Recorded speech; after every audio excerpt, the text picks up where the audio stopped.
Hello, my name is Eli Fosl. This is a video about using non-violent methods to solve violence issues around the Louisville community.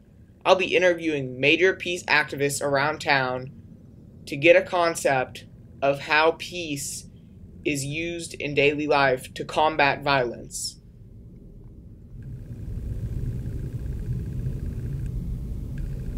How do you think that the citizens of Louisville could use nonviolence as a way to solve the violence issues? We don't have the power to eradicate violence.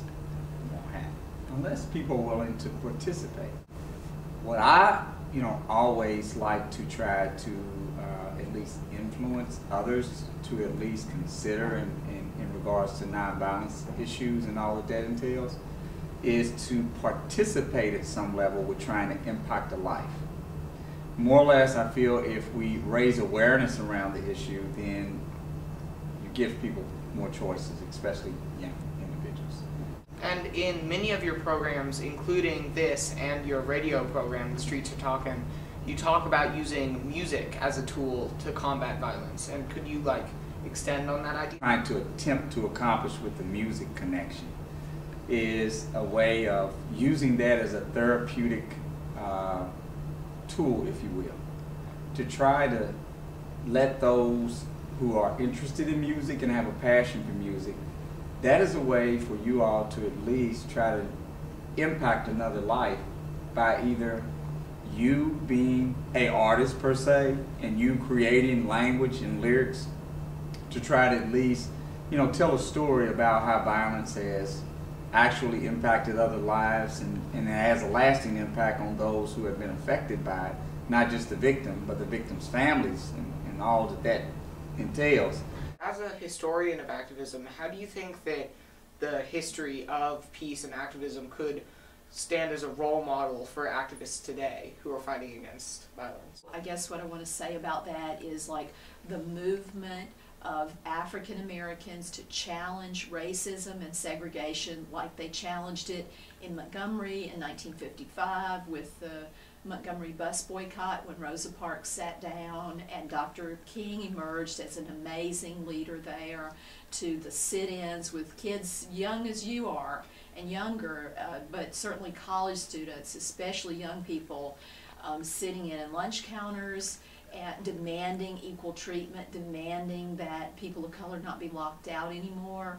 That is just something so transformative in terms of what it changed in this country, the way it opened up new paths of creativity. I think that's a very important part of our history.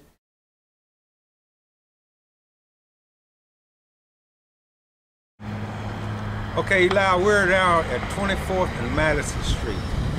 On this corner, there have been 4 killings just recently. Young people between the ages of 16 and 22.